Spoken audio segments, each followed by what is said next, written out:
Qué bonito. Bueno, para los que no somos tan niños, vamos a abrir nuestras Biblias en Apocalipsis capítulo 3, versículo 1 al 6. Apocalipsis capítulo 3, versículo del 1 al 6.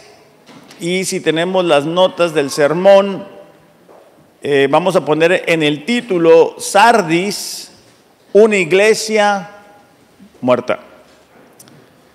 Sardis, una iglesia muerta. Apocalipsis capítulo 3, versículo 1 al 6 dice: escribe al ángel de la iglesia en Sardis. Dijimos que estas cartas son enviadas a iglesias reales, pero que también son prototipos de iglesias en nuestro tiempo y de creyentes en nuestro tiempo. El que tiene los 7 espíritus de Dios y las 7 estrellas dice esto: yo conozco tus obras, que tienes nombre de que vives, pero estás muerto. Ahí está, de ahí sacamos el título. Ponte en vela y afirma las cosas que quedan, que estaban a punto de morir, porque no he hallado completas, otras versiones dicen perfectas, tus obras delante de mi Dios. Acuérdate pues de lo que has recibido y oído, guárdalo y arrepiéntete. Por tanto, si no velas, vendré como ladrón y no sabrás a qué hora vendré sobre ti. Pero tienes unos pocos en Sardis que no han manchado sus vestiduras y andarán conmigo vestidos de blanco porque son dignos. Así el vencedor será vestido de vestiduras blancas y no borraré su nombre del libro de la vida y reconoceré su nombre delante de mi Padre y delante de sus ángeles. El que tiene oído, oiga lo que el Espíritu dice a las iglesias. Vamos a orar. Padre, gracias por esta mañana. Pedimos que tu palabra no regrese vacía. Ayúdanos a prestar atención, a no distraernos, a concentrarnos a lo que venimos, Señor, a escuchar tu palabra. Que cada uno de nosotros sea confrontado con ella, pero también consolado y sobre todo dirigido por tu palabra, Señor, de tal manera que podamos aplicar a nuestras circunstancias lo que vamos a aprender el día de hoy. En el nombre de Jesús, amén. Hemos dicho que estamos en una serie que se llama Avivamiento Espiritual, que cada uno de nosotros necesita constantemente ser avivado por Dios, por el desánimo, por el cansancio, las distracciones, la fatiga, el pecado que habita alrededor de nosotros. Pero esta iglesia se distingue de las otras iglesias por el título que Jesucristo le da. Es una iglesia que tiene nombre de estar vivo, pero realmente está muerto. La iglesia tiene un propósito muy importante en el plan del Señor. Mateo capítulo 5, versículo 13 dice así. Mateo capítulo 5, versículo 13. Vámonos en sus Biblias. Vamos a ver en las Biblias. Mateo capítulo 5, versículo 13. Acuérdense de estar trayendo sus Biblias para ir familiarizándonos con ellas, ¿ok? Dice el versículo 13, ustedes son la sal de la tierra, pero si la sal se ha vuelto insípida, ¿con qué se hará salada otra vez? Ya no sirve para nada, sino para ser echada fuera y pisoteada por los hombres. La sal en estos tiempos tenía una función de preservar la comida. De la misma forma, la vida de la iglesia, la vida de los discípulos iba a ayudar a preservar a esa sociedad, a esa cultura. En nuestros tiempos, nuestro testimonio, cuando nosotros compartimos del evangelio a las personas que nos rodean, ayudamos a preservar para que las almas no se pierdan. Rosarito es una ciudad que necesita de Dios de forma desesperada.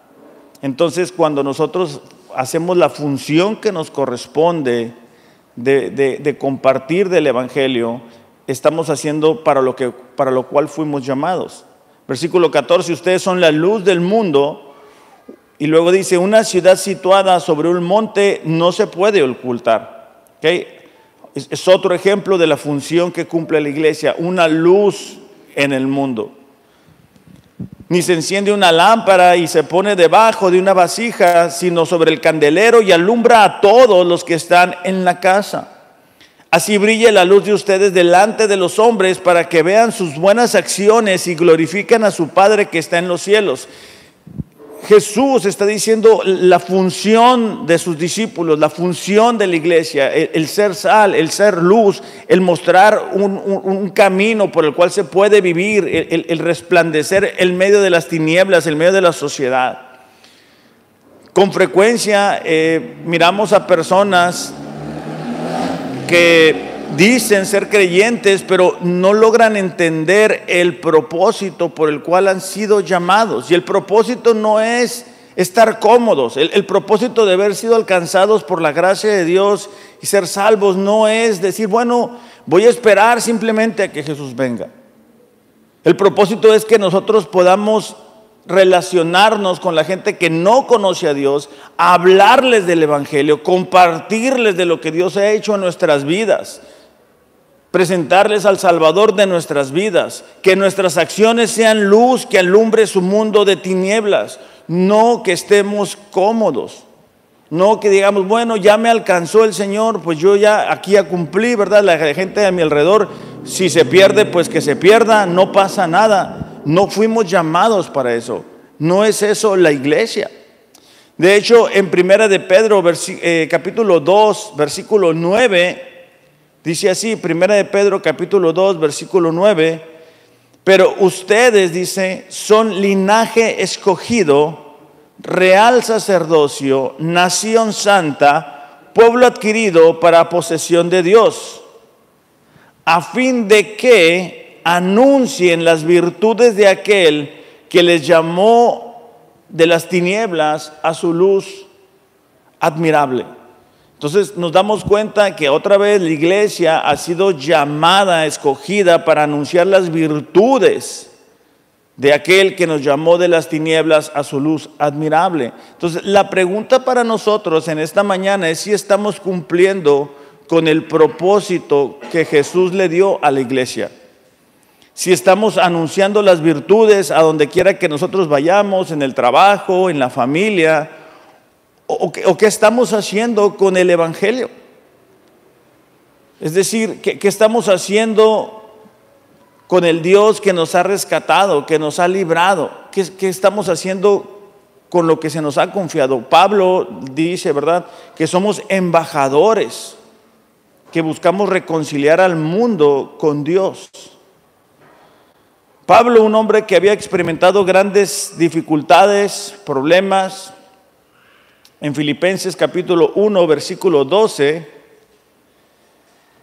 dice que a pesar, ¿verdad?, de las dificultades que él enfrentaba, el evangelio no se detenía. Y este pasaje es muy importante porque a veces decimos, no, es que mis circunstancias son muy difíciles, en el trabajo no quiere nadie con Dios, en mi familia yo ya les dije, y pues no quieren, pues ni modo, ¿verdad? Filipenses 1:12 dice, quiero que sepan, hermanos, está Pablo hablando o escribiendo, que las circunstancias en que me he visto han redundado en un mayor progreso del evangelio, de tal manera que mis prisiones por la causa de Cristo se han hecho notorias en toda la guardia pretoriana y a todos los demás. Pablo estaba diciendo, a pesar de las circunstancias, quiero que sepan que eso no ha detenido el avance o el progreso del evangelio. Era notorio para los soldados que cuidaban a Pablo que Pablo vivía de una forma diferente, que Pablo tenía a un Dios que le respaldaba, que le cuidaba, que le guardaba. La paz que Pablo tenía mostraba una realidad del evangelio. Y entonces, una vez más, es una forma para nosotros de reflexionar en esta mañana qué estamos haciendo con el evangelio.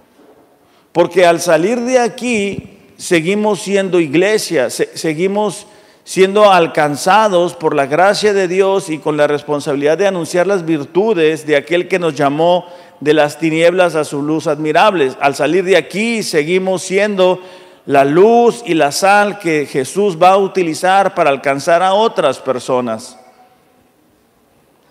Entonces, esta iglesia de Sardis había perdido la brújula, había perdido el propósito por el cual había sido fundada. En Apocalipsis 3:1, Jesús se presenta a la iglesia como el que tiene los 7 espíritus de Dios y las 7 iglesias. Los 7 espíritus hace eco en Isaías capítulo 11, versículo 2, donde dice: el Espíritu de Jehová, Espíritu de sabiduría, de inteligencia, de consejo, de poder, de conocimiento y de temor de Jehová. Cuando Jesús se presenta como el que tiene los 7 espíritus, habla de la plenitud del Espíritu Santo en la iglesia. Una iglesia que necesitaba, ¿verdad?, que el Espíritu Santo trajera la vida a la gente que estaba espiritualmente muerta. Esta iglesia de Sardis es el retrato de las iglesias que vemos en nuestros días, que son iglesias grandes, donde están preocupados por todo menos por Dios, donde están ocupados en edificios, en planes, en proyectos, pero que pierden el énfasis de lo que es verdaderamente importante. Y una vez más vamos a bosquejar esta carta de la siguiente forma. El primer punto es que Jesús reprende a la iglesia, diferente a las cartas anteriores, donde primero Jesús elogia a la iglesia. Aquí lo que viene primero es la reprensión. Dice el versículo 1 en la parte final, dice: yo conozco tus obras, que tienes nombre de que vives, pero estás muerto. Esta iglesia tenía un nombre en la ciudad, era reconocida en la ciudad.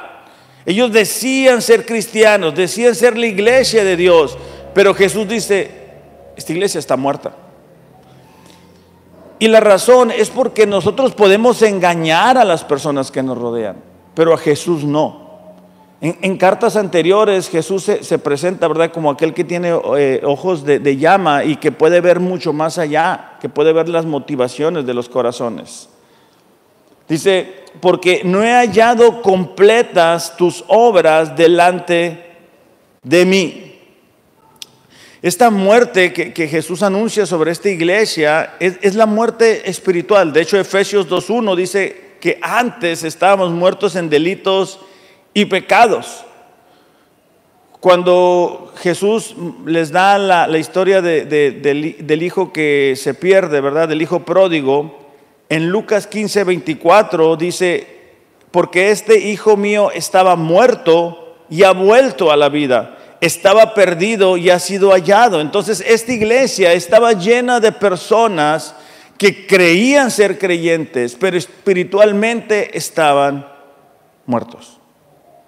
No tenían una vida espiritual. Por eso es que Jesús se presenta a sí mismo como el que tiene los 7 espíritus, porque ellos necesitaban la plenitud del Espíritu Santo.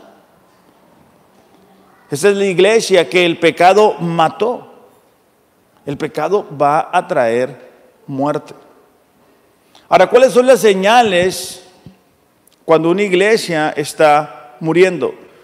Bueno, uno de ellos es que la iglesia vive de los logros pasados, y eso lo vamos a traer también a la vida de la gente, ¿verdad? Cuando una persona, para expresar su relación con Dios, te habla de experiencias de hace 3, 4, 5, 10, 15 años, está viviendo del pasado.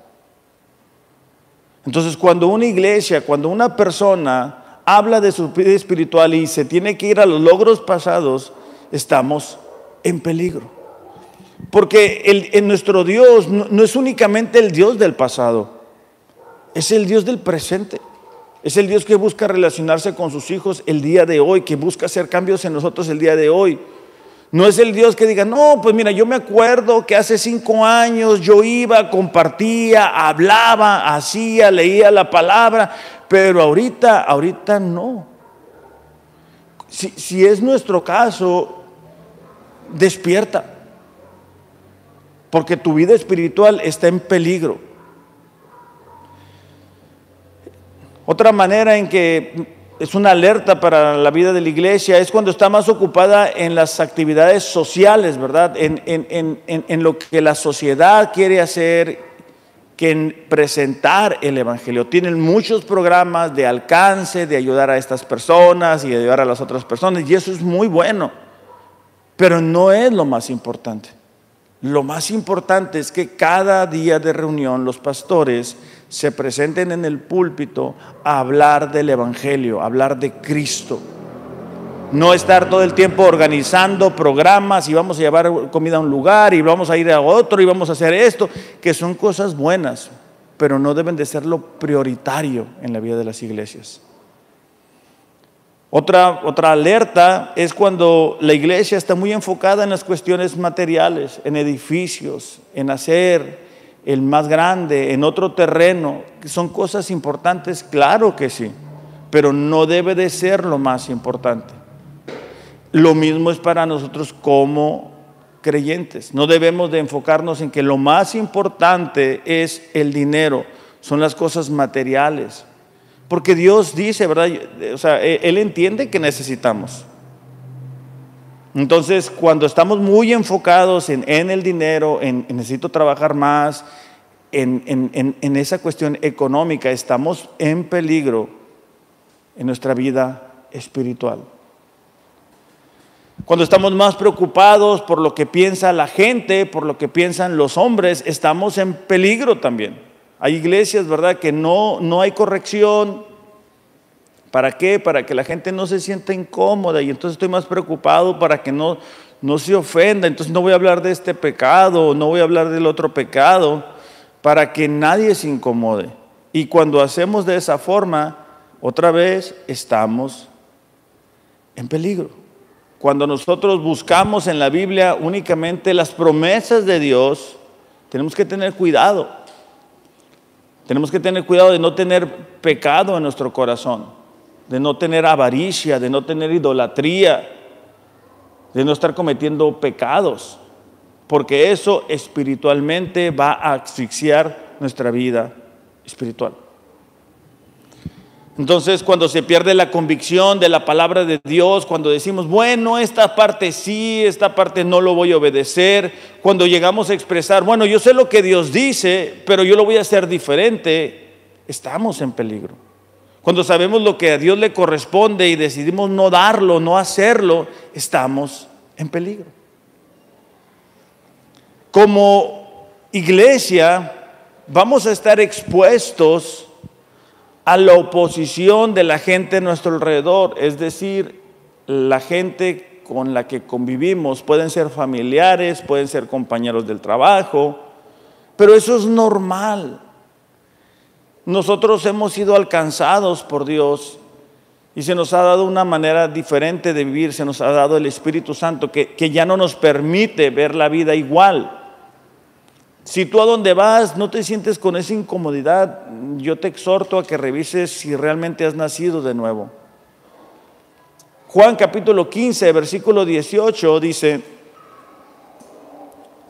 si el mundo los odia, sepan, está hablando Jesús, que a mí me han odiado antes que a ustedes. Es decir, no deberían de sorprendernos que muchas veces seamos odiados, que seamos perseguidos por nuestras convicciones, por nuestras creencias. Dice, si ustedes fueran del mundo, el mundo amaría lo suyo, pero como no son del mundo, sino que yo los escogí de entre el mundo, por eso los odia. Jesús está diciendo, el mundo ama lo que le pertenece. Cuando tú ves a gente que no conoce a Dios, hablan ese idioma, ¿verdad? El idioma del mundo, de la inmoralidad, del pecado, de la codicia, de la envidia, de perseguir la economía. Ese es el idioma que el mundo habla. Pero cuando nosotros somos alcanzados por la gracia de Dios, entonces vamos a desear hacer un giro en nuestra vida de 180 grados, y entonces ya no podemos convivir igual, no podemos hablar igual, no podemos tener las mismas prioridades, no podemos ir a los mismos lugares. Entonces Jesús está diciendo, el mundo ama lo suyo. Por eso es que ahora, yo estaba mirando unas canciones, unos artistas que no sabía que existían, 217 millones de vistas. Y ese es el mundo. El mundo ama lo suyo. Dice, acuérdense de la palabra que yo les dije: un siervo no es mayor que su señor. Si me persiguieron a mí, también los perseguirán a ustedes.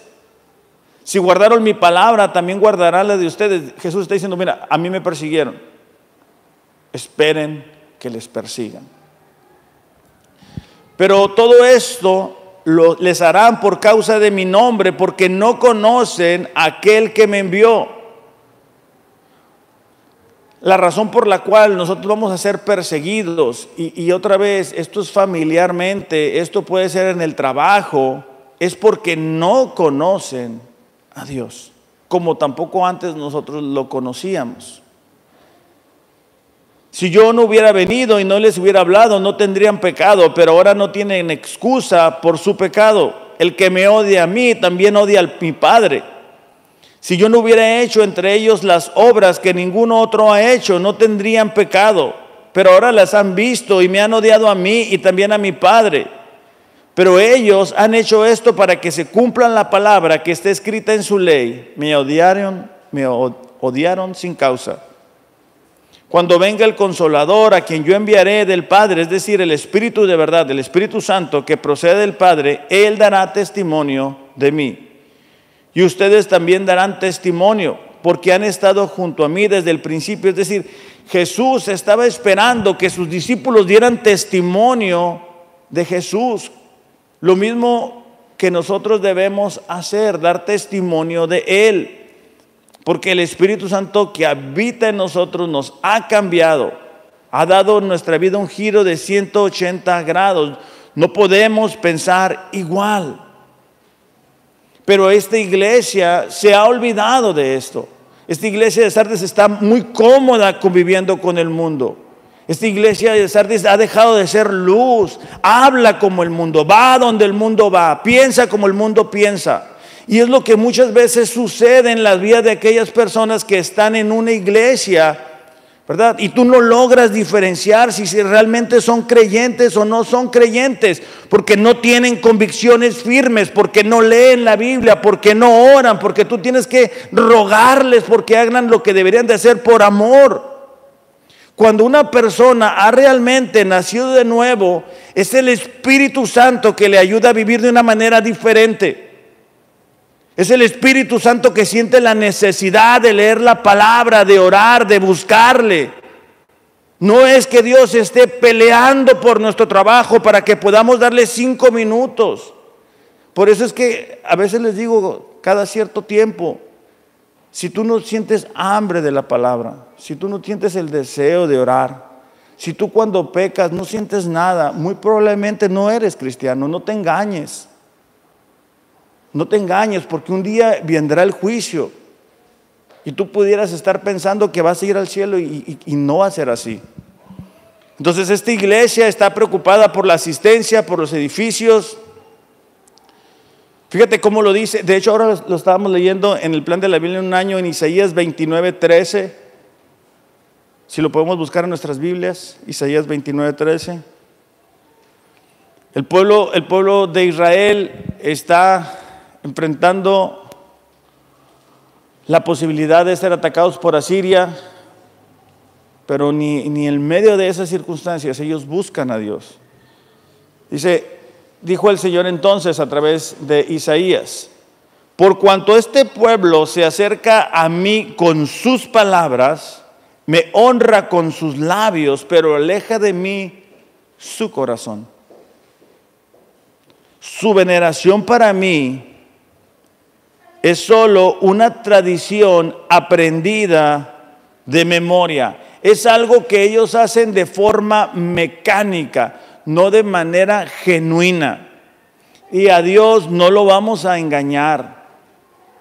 Entonces este pueblo adoraba con sus labios, le decían cosas a Dios, se escuchaban bonito, pero Dios no estaba realmente en su corazón. Una buena manera de ilustrar esto es la vida de Sansón, ¿verdad? ¿Se acuerdan que Sansón, un hombre fuerte, porque Dios le había dado esa fortaleza para cumplir un propósito?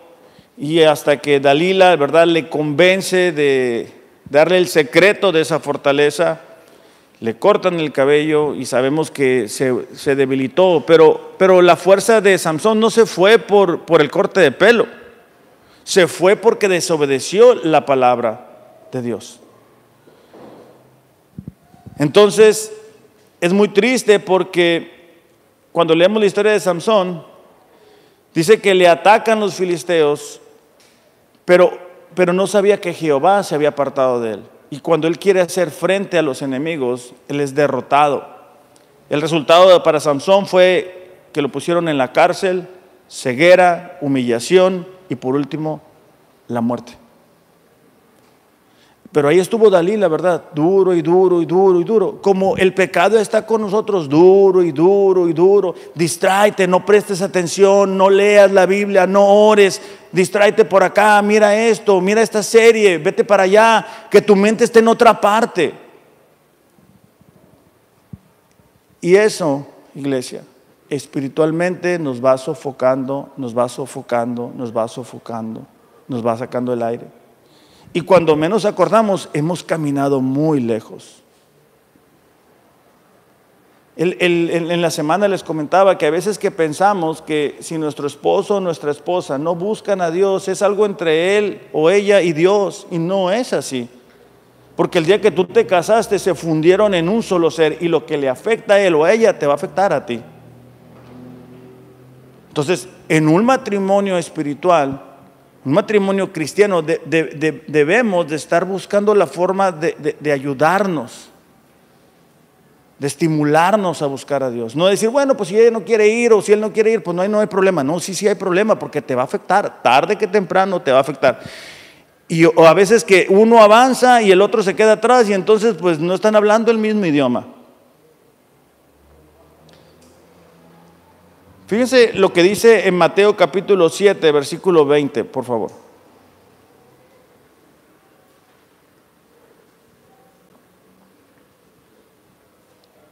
Dice, así que por sus frutos los conocerán.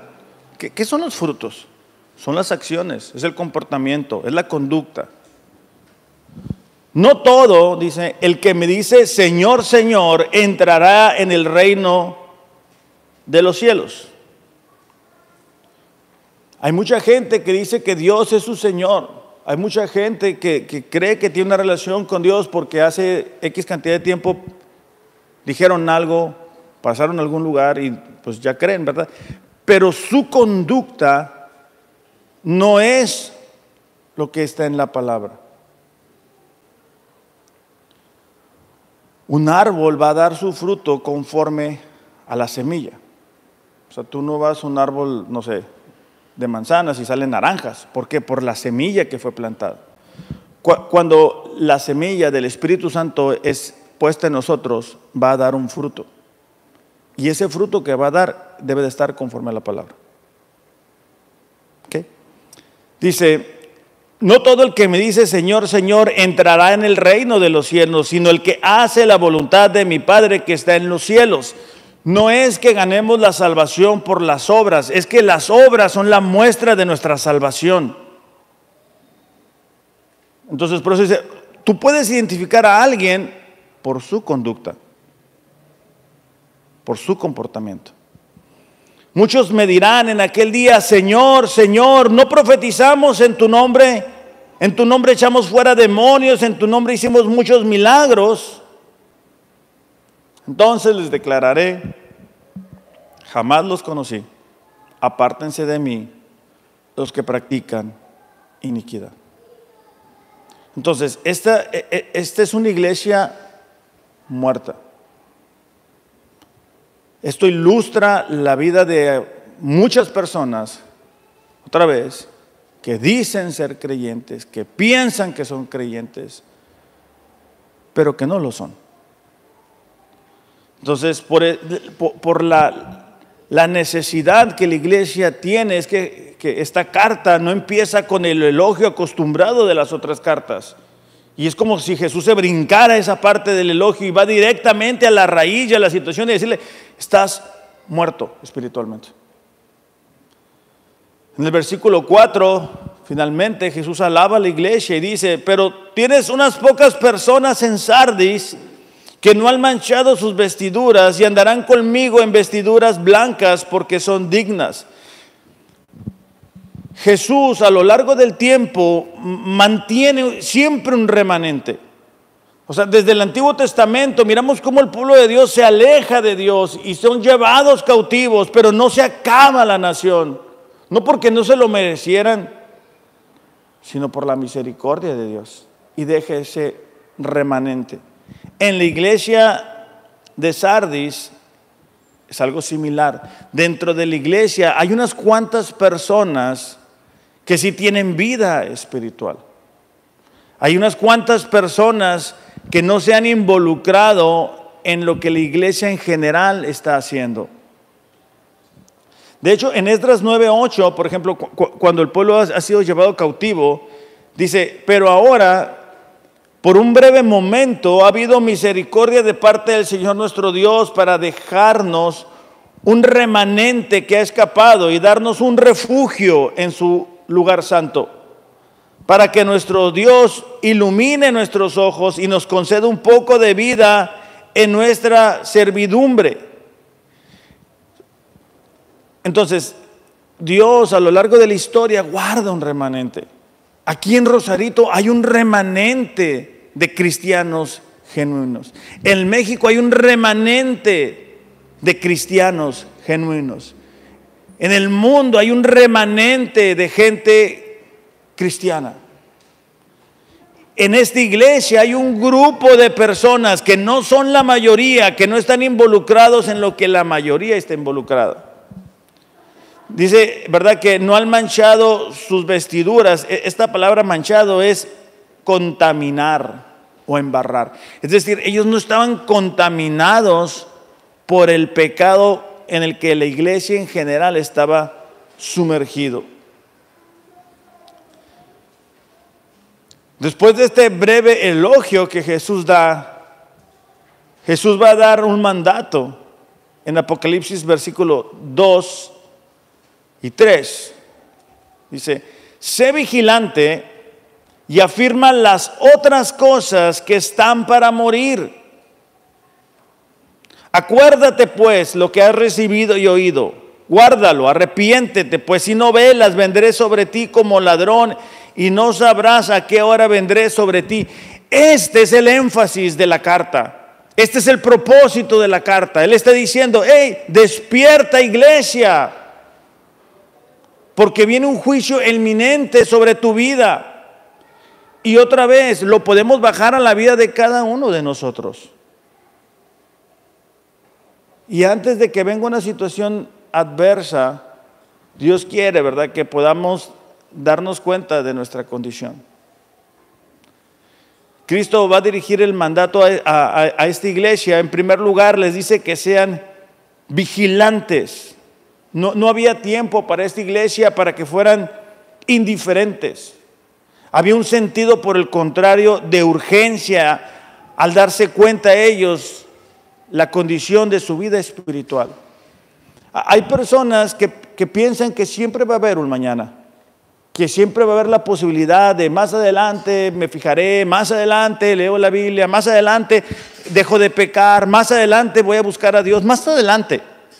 Ahorita ando muy ocupado, ando muy ocupada, no tengo tiempo, no me alcanza, no puedo, ahorita no tengo el dinero suficiente, ahorita no tengo el tiempo suficiente, ahorita no tengo la posibilidad suficiente. Más adelante pondré a Dios como prioridad. Ahorita tengo otras cosas. Por eso es que Jesús dice: hey, sé vigilante, date cuenta de tu condición espiritual. En segundo lugar, dice que tenían que afirmar las otras cosas que están para morir. Es decir, las pocas cosas buenas, hablando espiritualmente, que estaban realizando, tenían que ser avivadas. De ese remanente que quedaba, tenían que, vamos a decir, como soplar sobre las de esas que se están apagando. Y despertar como los carbones, hablando espiritualmente. ¿Se acuerdan cuando Pablo le dice a Timoteo: aviva el fuego del don que hay en ti, despierta, o sea, no dejes morir lo poco que te queda. Y lo mismo es para cada uno de nosotros, el no distraernos, el no dejar que lo poco que nos queda de vida espiritual se muera. Por el contrario, afirmar, acomodar, reorganizar, decir, ¿sabes qué? Sí es cierto, no estoy buscando a Dios, necesito su palabra, necesito orar, necesito volver a hacer lo que antes hacía. Pero para que eso suceda, ellos primero tenían que ser vigilantes y después afirmar las cosas que estaban por morir. ¿Con cuánta frecuencia escuchamos de iglesias grandes de años y de repente todo se cae? ¿Verdad? El pastor es descubierto en X o Y situación y la iglesia se desbarata por la enseñanza. Pero también con frecuencia escuchamos de personas que nosotros decíamos que era cristiano o cristiana y de repente se descubre que están en medio de una crisis. ¿Por qué? Porque no son vigilantes, porque no están acomodando lo poco de vida que les queda. En tercer paso, ellos debían acordarse de lo que habían recibido y oído, es decir, la palabra de Dios. Necesitaban volver a las verdades de la palabra de Dios, recordar el evangelio, la enseñanza que habían recibido. Necesitaban reafirmar su fe en la verdad, en la palabra. Por eso es que cada domingo les digo, busquen en sus Biblias, denle vuelta, traigan su Biblia, subrayen su Biblia, porque es esto lo que les va a ayudar a vivir de acuerdo a la palabra de Dios. Es aquí donde encontramos la fuente de la verdad para tomar buenas decisiones. Cuando vayamos a tomar una decisión, no lo tomemos por lo que yo quiero hacer o lo que yo siento hacer o lo que yo creo. Eso es un error, iglesia. Tenemos esto, tenemos un mapa. ¿Por qué estar viviendo como si no tuviéramos esto? Cuando podemos ir a la fuente de verdad. ¿Por qué estar sufriendo nosotros y nuestras familias? Porque nosotros no hacemos lo que nos corresponde. De hecho, Pablo le dice a Timoteo en la primera carta, capítulo 6, versículo 20, primera de Timoteo, capítulo 6, versículo 20, dice, Timoteo, cuida bien lo que Dios te ha confiado. Evita las discusiones mundanas y necias con los que se oponen a ti, con su así llamado conocimiento. Es increíble, ¿verdad? Ahora ya ven que cualquier persona saca su podcast y dice cualquier cosa, ¿no? Pero están hablando, ¿verdad? De que tú puedes decir algo, declararlo y se vuelve realidad y se convierte. Entonces ya somos como Dios, ¿verdad? Todo el tiempo ha habido eso. Todo el tiempo. En cuarto lugar, dice que deben de guardarlas, es decir, obedecer la palabra de Dios. Y por último, esta iglesia debería de arrepentirse. El arrepentimiento, a diferencia del remordimiento, conlleva un cambio de mentalidad. Es la palabra metanoia, es decir, yo pienso que voy en esta dirección, pero hay un arrepentimiento y doy un giro de 180 grados y comienzo a vivir de una forma diferente. ¿Se acuerdan cuando Jesús es crucificado, verdad? Entonces, Pedro experimenta un arrepentimiento de haber negado a Jesús. ¿Se acuerdan cuando Jesús va y le dice, Pedro, me amas? Pedro, ¿me amas? Entonces ve y alimenta mis ovejas. Judas no experimentó el arrepentimiento, solamente un remordimiento. Y por eso continuó en este camino. No es lo mismo que se nos remuerda la conciencia, es decir, tú haces algo, experimentas las consecuencias y te arrepientes. Pero no te o sea, no hay un arrepentimiento genuino, simplemente te duele las consecuencias. Déjenme les doy un ejemplo. Van recio en su carro, se pasan un alto, los para la policía y les dan una multa por ir hablando en el teléfono y por pasarse el alto. ¿Y tú qué dices? Híjole, $2,000 de multa nada más por venir hablando por teléfono. Eso es remordimiento, ¿verdad? Porque pues no querías que te pasara eso. Pero si vamos, la misma situación y tú dices que equivocado estoy, o sea, no era tan importante, soy cristiano, ya no voy a hacerlo así. Entonces ya dejas de utilizar el teléfono, entonces estás arrepintiéndote. Algunas veces me han preguntado que si por qué no pasa la gente al altar a entregar sus cargas y a orar, porque hay iglesias que hacen eso. Y es que aquí no hay algo diferente que no estén donde ustedes están. Algunas veces me han dicho, pero ¿por qué cada domingo no haces el llamado? Bueno, es que es algo que Dios obra en el corazón de las personas. Entonces, lo que Jesús quiere con esta iglesia es lo mismo para nosotros, que nos podamos arrepentir si es que no estamos siendo sal, si es que no estamos siendo luz, si es que estamos muy preocupados por nuestra comodidad. Dios no vino para que nosotros estemos cómodos, no vino para que nosotros pudiéramos tener unas casas y unos carros, no vino para eso. Jesús vino para que tuviéramos vida espiritual. Vino y entregó su vida para que pudiéramos vivir de una manera diferente, para que nosotros pudiéramos romper con ese patrón, ¿verdad?, de conducta, de que muchas veces venimos arrastrando de nuestros padres, de nuestros abuelos, donde ha habido disfunción, ¿verdad? Nuestros padres se divorciaron, nuestros abuelos se divorciaron, eran alcohólicos, entonces nosotros éramos alcohólicos, y ahí va la cadena, pero llega Cristo y rompe con eso. Y entonces ese agradecimiento, ese poder decir, ¿dónde estuviéramos nosotros el día de hoy si Cristo no me hubiera alcanzado? Nos debería de motivar a ser iglesia, a ser sal, a ser luz, a buscarlo, a estar apasionados por ellos. Pero cuando perdemos el enfoque, decimos, bueno, yo estoy cómodo, no tengo ningún problema, no está pasando nada, con que diga que estoy cristiano es suficiente, y no es suficiente, porque no estamos buscando engañar a una persona. Porque un día tú, de forma individual, vas a estar delante de Dios y no va a haber nadie a tu alrededor. Y si estás en Cristo, vas a estar con Él. Pero si no prestaste atención a las llamadas de atención, a las alertas, vas a estar en otro lugar muy diferente, un lugar de castigo. Fíjate cómo lo dice Hebreos capítulo 10, versículo 29.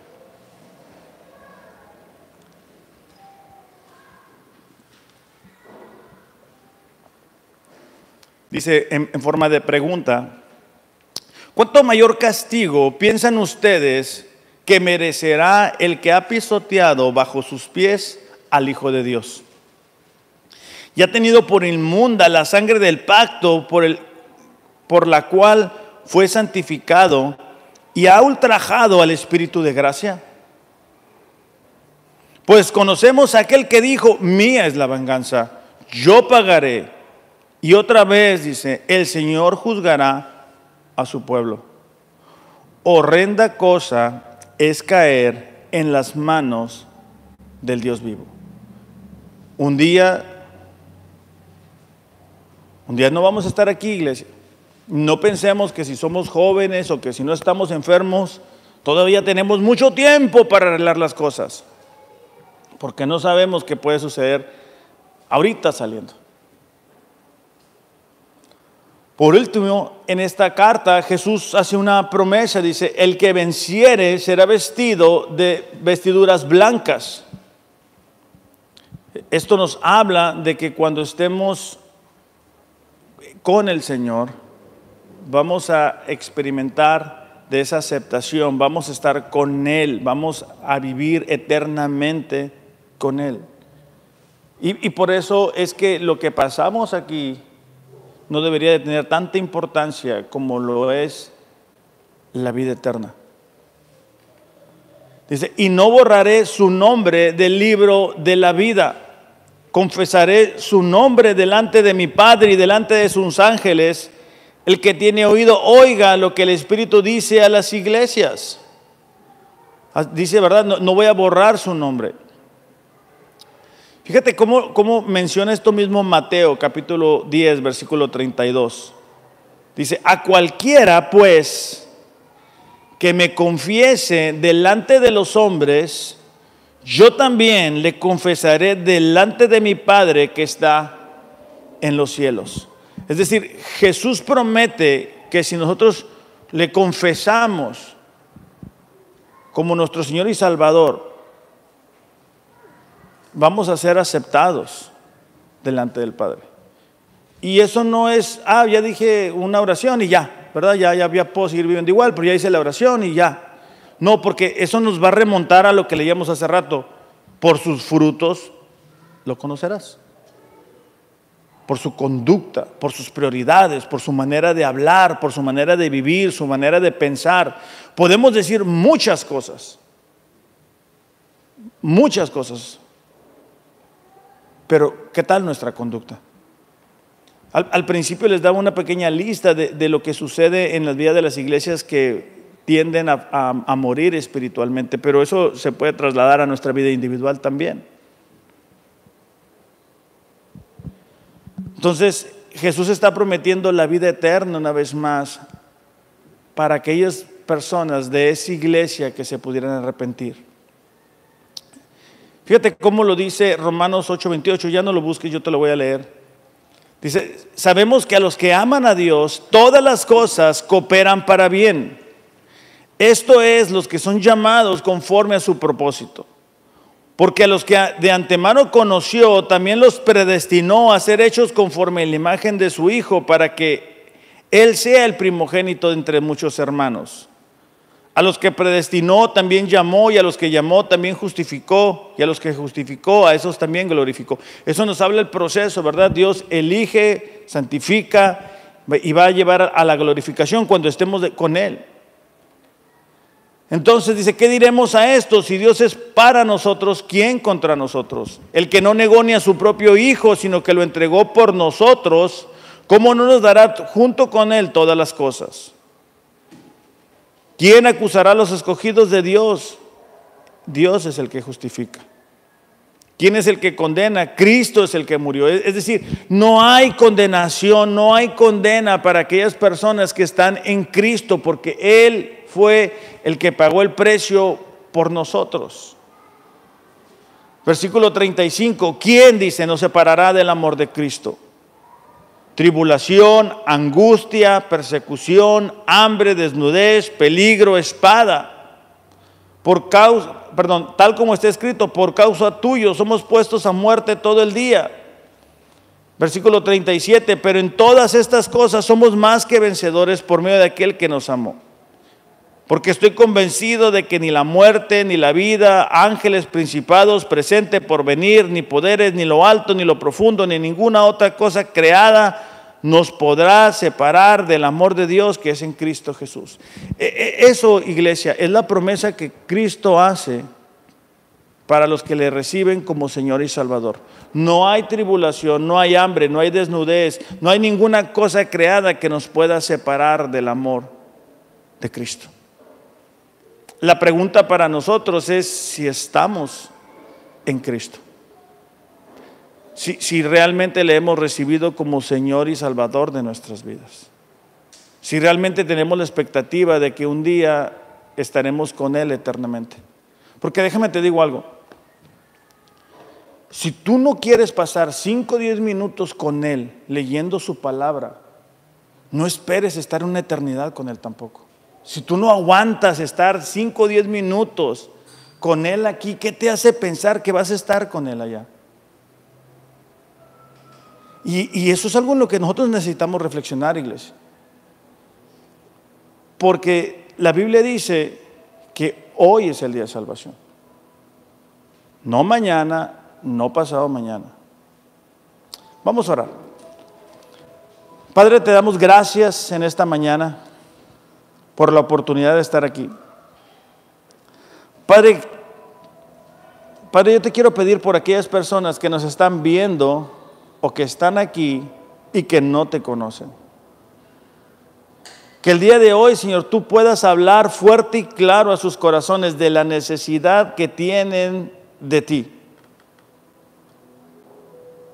Del amor tan grande que tú has derramado a través de tu Hijo Jesús al ser crucificado por nuestros pecados y de la esperanza inmensa que tenemos de estar contigo. Te pido, Padre, que aquellas personas que no han nacido de nuevo, el día de hoy puedan experimentar una necesidad profunda de hacerlo. Y que tu Espíritu Santo, Señor, venga y habite a sus vidas. Que ellos comprendan el plan de salvación, que ellos comprendan la deuda tan inmensa que teníamos contigo al vivir en nuestros pecados. Padre, que aprendamos del ejemplo de esta iglesia y que podamos experimentar de la vida espiritual que tú nos quieres dar. Te damos gracias por ello, Señor, en el nombre de Jesús. Amén. Iglesia, que tengan un excelente domingo. Reflexionemos acerca de nuestra vida espiritual. Que tengan un excelente domingo. Dios les bendiga. Gracias.